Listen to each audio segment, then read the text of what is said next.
Hello and welcome. It's day 3 of Holy Week and day 3 in our devotional, The Shepherd and the Lamb. It's Holy Tuesday. So today our scripture sort of focus in Psalm 23 is verse 3, which says, "He leads me in paths of righteousness for his name's sake. He restores my soul." And in the devotional today, we took a look at some shepherds of Israel and the words, some really firm words that God had for them, right? Because sometimes shepherds don't do a good job, and God takes that really seriously. And so we'll look at how God leads his people into paths of righteousness. He leads them to good things. I think sometimes we read the word righteousness and it's just such a big churchy word and it just doesn't seem to apply to us, right? But it does. It does and it doesn't, okay? Scripture says no one is righteous, not even one.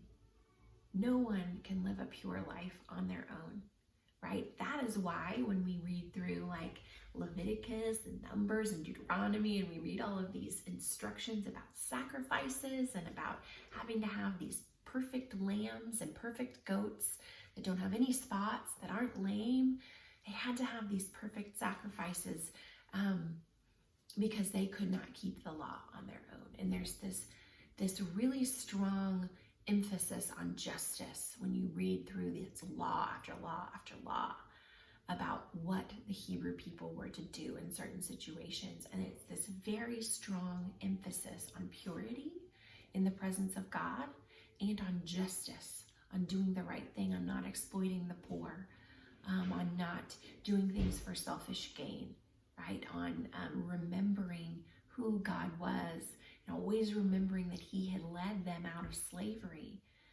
And so that they needed to keep an eye out for people who were less fortunate than them. And anyway, I could talk about it for a while, but I won't.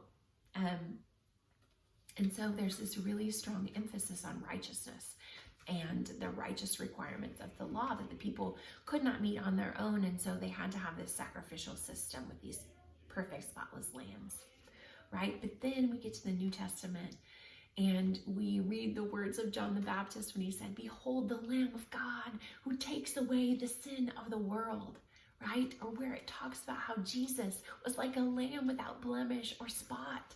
I mean, these were Jewish writers, and they were thinking about Leviticus when they were saying this. They're like, Jesus, he's that lamb. He's that lamb. He's the righteous one, the spotless one, right?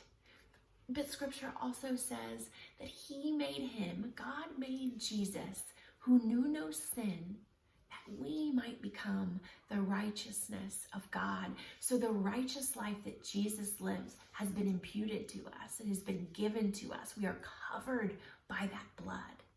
We are made righteous before the Lord. But there's also this idea of being led in paths of righteousness, right? When we read, say, the letters of Paul, the first parts are almost always theology. This is who God is. This is what he has done.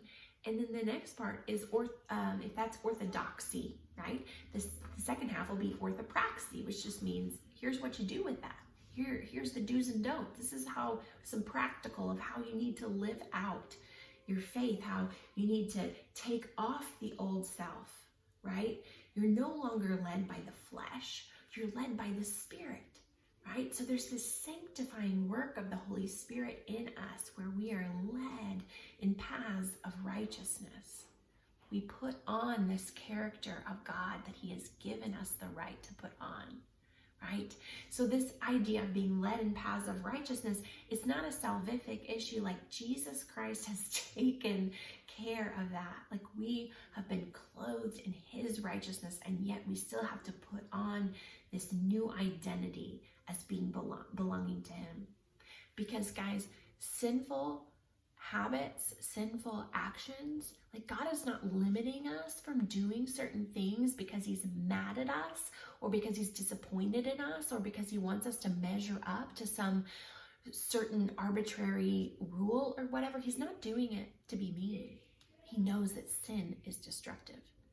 Sin contaminates our lives. Sin leads to death.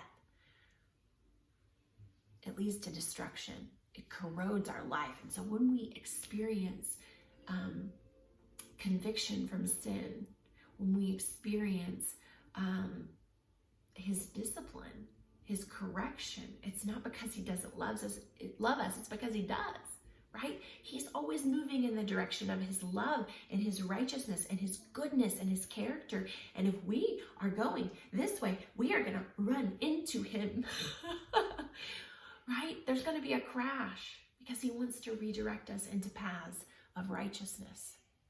So how do we do this? Well, John 10 is the passage where Jesus talks about being the good shepherd. And he says this, he says, my sheep know my voice.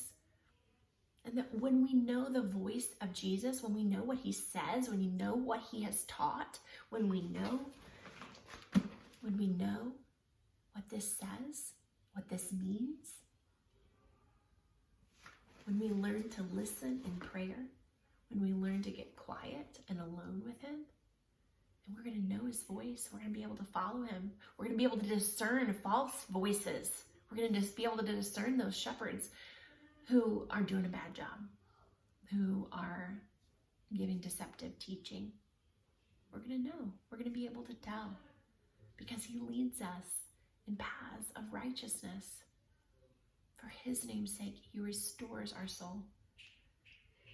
When we walk in paths of righteousness, when we put on the character of Christ, when we let the Holy Spirit convict us, when we take off practices that are corroding our very souls, he restores us.